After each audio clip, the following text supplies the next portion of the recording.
Saudara, apa yang membuat berbeda Daud dan Saul? Yang paling kentara dari dua pribadi ini adalah respon.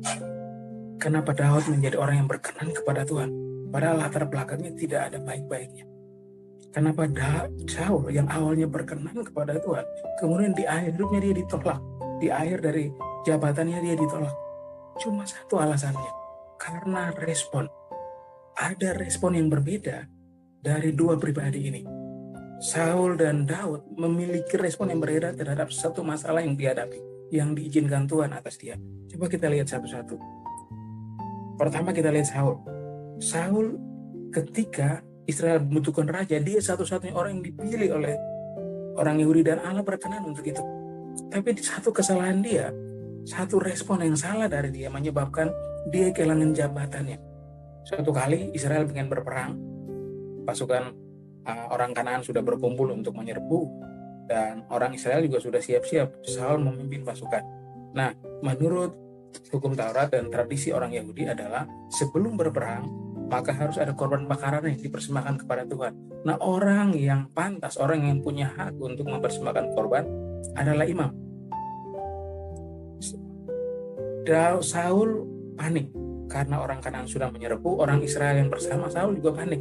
Mereka bilang sama Saul, sudah kamu aja bakar, kita sebentar lagi dibunuh, kita sebentar lagi diserang, tapi kita belum persembahkan korban. Karena didesak oleh orang Yahudi, didesak oleh pasukan Israel, Saul kemudian mengambil inisiatif untuk mempersembahkan korban. Tujuannya supaya mereka nggak kalah, mereka minta petunjuk Tuhan. Sikap Saul ini sebenarnya tidak salah. Saul tahu bahwa tanpa korban mereka akan kalah, tanpa Tuhan mereka akan kalah. Dia mendengar juga semua apa yang disampaikan oleh orang Israel, orang takut, orang cemas, orang khawatir. Tapi kesalahan dia adalah dia melakukan apa yang bukan menjadi hak dia. Sudah menjadi hak imam untuk mempersembahkan korban, bukan seorang raja, bukan Saul yang punya tugas.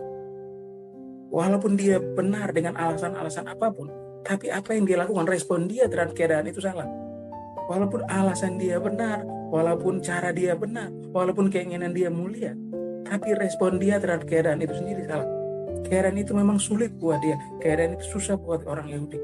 Tanpa korban, mereka tidak akan menang. Tanpa meminta petunjuk Tuhan, tanpa pertolongan Tuhan, tanpa menolong Tuhan, mereka pasti akan kalah. Tapi respon dia terhadap keadaan itu yang salah. Bukan hak dia untuk mempersembahkan korban bakaran. Ketika dia mempersembahkan korban bakaran, Samuel datang. Dan apa yang kamu lakukan? Kamu ditolak.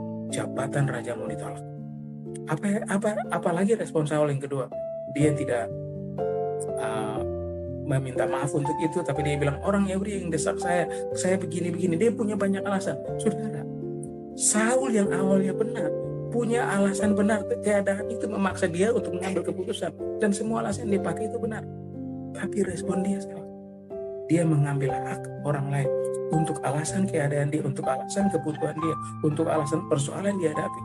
Dia melakukan apa yang bukan menjadi hak dia. Dan yang kedua, ketika dia salah, dia tidak pernah mengakui di hadapan Tuhan.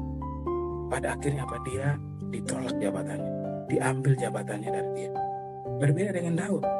Daud salah di awal. Dia bersinah dengan Batseba, kemudian dia merekayasa pembunuhan atas Uria suami Batseba. Kesalahan dia sebelumnya, dia juga pernah menghitung pasukan dan Tuhan marah. Tapi waktu dia ditegur oleh Tuhan melalui Nabi Nathan, melalui sebuah perumpamaan, apa yang Daud lakukan? Daud mengakui dosanya. Dia mengakui bahwa dia bersalah. Bahkan pengakuan dosa itu ditulis dalam sebuah bentuk mazmur yang kita juga ada di Alkitab. Diucapkan di depan umum kesalahan Daud.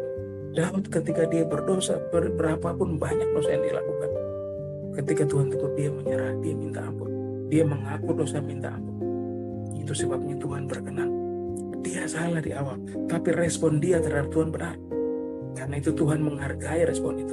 Pada akhirnya Alkitab berkata, dia orang yang berkenan kepada Tuhan. Saudara, masalah boleh datang silih berganti, persoalan boleh datang silih berganti. Keadaan bisa memaksa kita untuk mengambil keputusan apapun. Tapi saya mau sampaikan hari ini, jangan menggunakan cara yang bukan dari Tuhan untuk menyelesaikan masalah. Ketika ada masalah, jangan pakai alasan itu untuk kita mengambil keputusan yang salah, untuk kita berbuat sesuatu yang salah, untuk kita melakukan apa yang Tuhan tidak kehendaki. Tetap fokus pada Tuhan, responi Tuhan secara benar. Kalau kita salah, kita minta ampun. Kalau kita salah, kita akui dosa. Tuhan sanggup memulihkan.